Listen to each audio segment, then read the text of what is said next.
Hey guys, this is Mac from Rainforest Reptile Shows, and we're going to talk a little bit about training today. So we're actually going to be training Goose, the water monitor, for the first time on video. And what we're going to be doing is positive reinforcement training. What is positive reinforcement training? You're asking them to do something, and when they do what you want them to do, you give them something they want. And very commonly in animals, it's a piece of food.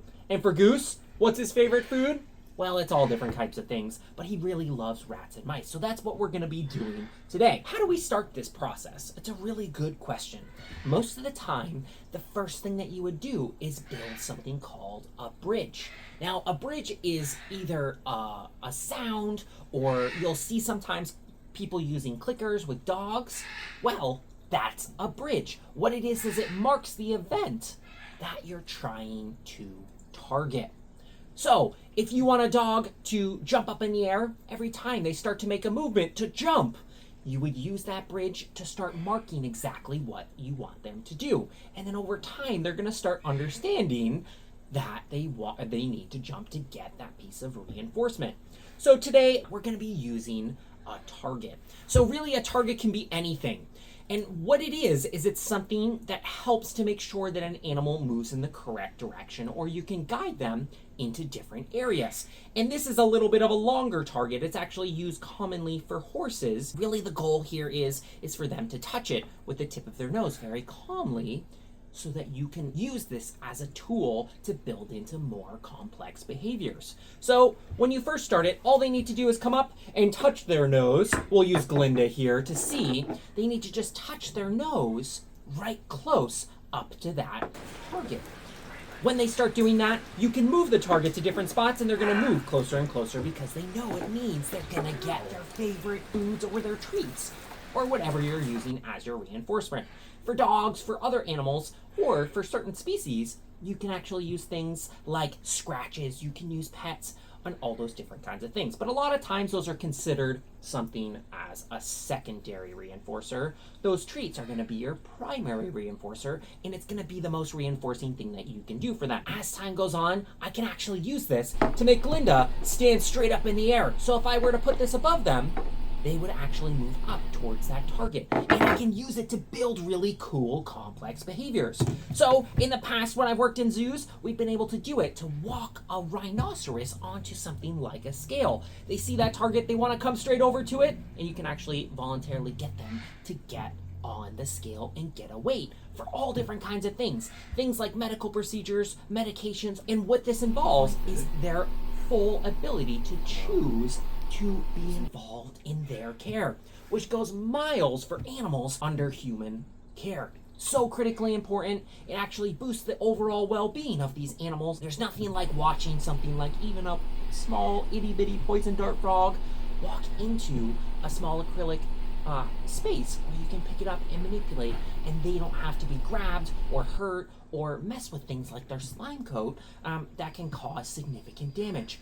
And you can do it with all different species, not just Glinda, my pink rattlesnake here. You can also do it with monitor lizards. You can do it with cobras and rattlesnakes. You can do it with giant rhinoceroses, invertebrates like spiders, cockroaches, all different kinds of species. It's so powerful that these animals, it's just something that's built into our learning process. And you could even do it with your friends and family at home, or your partner. Every time they do something that you want them to do, just give them that reinforcing thing. And sometimes it can actually build into a common behavior because they associate that really positive thing with, say, doing the dishes or cleaning up their room or making the bed, or all those different kinds of factors. Parents at home, you can easily use this, and kids at home, you can very easily use it on your parents. It's a little bit of a life hack. Some animals, it takes a little bit longer. If they're very timid or they're a little bit more nervous, they may not approach and try and touch it. But most of the time, a very curious, confident animal is going to immediately come over and see, oh, there's a new thing in front of me. We want him to calmly touch his nose to the tip of this blue portion here, and eventually this will build into a really cool behaviors, like we can voluntarily ask him to climb into a shift space or get onto a scale, or we can actually build this into things like voluntary injections if we were ever to need to do that. And we'll talk about that in a future video, but it's such a really cool process. We're actually going to step over and train Goose the monitor lizard. We're so super excited for you guys to share this experience with us, and I'm very confident he's gonna start learning very, very quickly with how curious he is. Hey guys, are you ready to see Goose's first ever training session? I've got all the things that I need for us to start, so let's go on inside. If you can see him in the frame here, he's kind of just resting. He might not be super interested in this at this time, but what we're gonna do is, because he's so curious, we're just gonna go ahead and see if he wants to come over. Hey Goose, come on over, bud. Come here. Hi. Come on over here, Goose.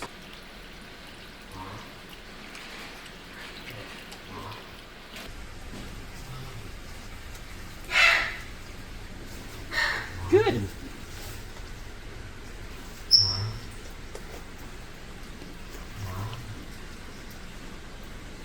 This is a brand new thing for him. So anytime that he does or shows display that he's interested in the tip of this target, I'll go ahead and reinforce him. And then eventually, over time, it'll build into a more complex behavior. Good.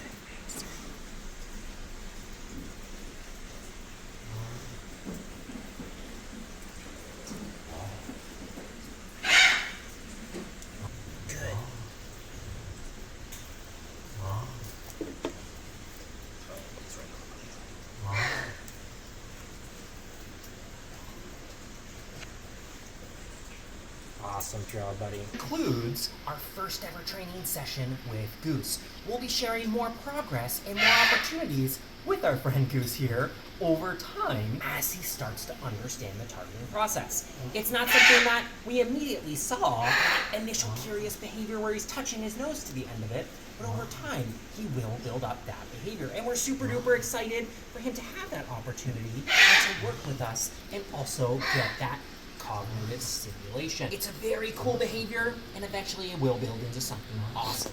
Thanks so much, guys. Please, if you like the video, make sure to like, comment, and subscribe, or follow our page. It really helps us out and helps out Goose, the monitor lizard.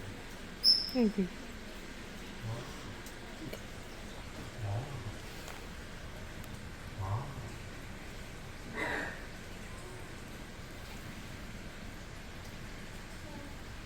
Mm.